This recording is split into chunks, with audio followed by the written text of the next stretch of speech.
Sachin তেন্ডুলকারের 100টা international century record কিন্তু ভাঙতে চলেছে। কারণ বিরাট কোহলি পরে ক্রিকেট ওয়ার্ল্ডে এমন একজন চলে এসছে না, যে কিন্তু তেন্ডুলকারের রেকর্ডটা ভেঙে দেবে। আইপিএল 2025 গুজরাট জায়ান্টসের সামনে 35 বলে 101 run. Under 19 Asia cup 2025 171 run, যার মধ্যে 14টা 6 আর 9টা 4। Rising star Asia cup 2025 144 run. Under 19 youth one day 143 run. Under 19 youth test match 2025 113 run. Already এতগুলো রেকর্ড কিন্তু সে বানিয়ে ফেলেছে। তার মানে তোমরা এতক্ষণে নিশ্চয়ই বুঝাই গেছো আমি কার কথা বলছি। হ্যাঁ, আমি সেই 14 বছরের ছেলে বৈভব সূর্যবংশীর কথাই বলছি।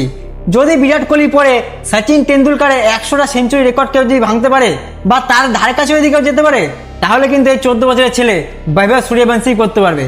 বাকি তোমাদের কি মনে হচ্ছে, বিরাট কোহলি ছাড়া কি এই বৈভব সূর্যবংশী সচিন তেন্ডুলকারের এই রেকর্ডটা ভাঙতে পারবে বা তার ধারে কাছে যেতে পারবে? অবশ্যই কমেন্টে বলে দেবে। আর আমাকে ফলো করতে একদমই ভুলবে না।